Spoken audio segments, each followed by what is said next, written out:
तानसेन अकबर के दरबार के नवरत्नों में से एक थे। वे अपने समय के मशहूर संगीतकार थे। ऐसा कहा जाता है कि जब तानसेन मेघ मल्हार गाते थे तो बारिश होने लगती थी।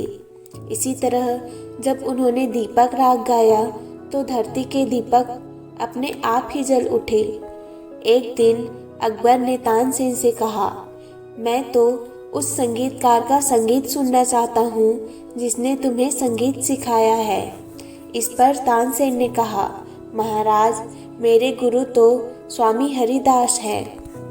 वे तो आपके दरबार में आएंगे नहीं, क्योंकि मेरे तरह वे आपकी नौकरी में नहीं हैं। वह जंगल में एक झोपड़ी में रहते हैं। जब उन्हें अच्छा महसूस होता है तो वह गाते हैं, और जब अच्छा महसूस नहीं होता तो नहीं गाते।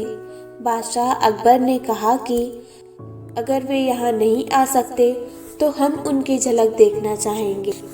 जब वे हरिदास की झोपड़ी में पहुँचे तो देखा कि वह झोपड़ी के बाहर चुपचाप बैठे हैं और उनका वाद्य यंत्र उनके पास में रखा है। बादशाह अकबर ने कहा, तानसेन, क्या अब आने के बाद भी हमें हरिदास जी का संगीत सुने बिना ही लौटना पड़ेगा? तानसेन ने कहा, मैं कोशिश करूँगा, थोड़ी प्रतीक्षा कीजिए। तानसेन ने गाना शुरू किया। थोड़ी देर बाद जानबूझकर तानसेन ने जरा सी गलती कर दी। इस पर उनके गुरु हरिदास ने तत्काल टोका और कहा कि तानसेन, इस तरह से मत गाओ। और इतना कहकर स्वामी हरिदास ने खुद ही गाना शुरू कर दिया। उनके गायन में तो गजब का जादू था। बादशाह अकबर तो हरिदास के संगीत में पूरी तरह से खो गए। उनकी एकाग्रता तभी टूटी जब हरिदास ने गाना बंद कर दिया। इसके बाद अकबर महल के लिए रवाना हो गए, लेकिन हरिदास का संगीत उनके कानों में गूंज रहा था। रात को अकबर ने तानसेन से कहा, तुम वाकई बहुत सुंदर गाते हो। तुम वास्तव में भारत के सबसे महान गायक हो, लेकिन फिर भी तुम्हारा संगीत उस ऊंचाई को हासिल नहीं कर पाता जो कि हरिदास का संगीत कर पाता है।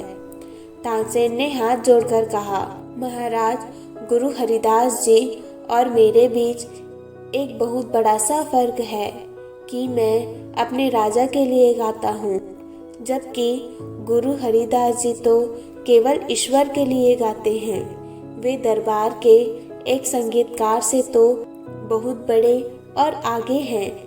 तानसेन का जवाब सुनकर बादशाह अकबर मौन थे। वे अपने आप से कह रहे थे, जो ईश्वर के लिए गाता है उसकी आवाज़ में दैवीय मधुरता तो अपने आप ही आ जाती है। दोस्तों, इस कहानी से हमें यह सीख मिलती है कि हमारे जीवन में सफल होने के लिए आज़ादी अहम होता है।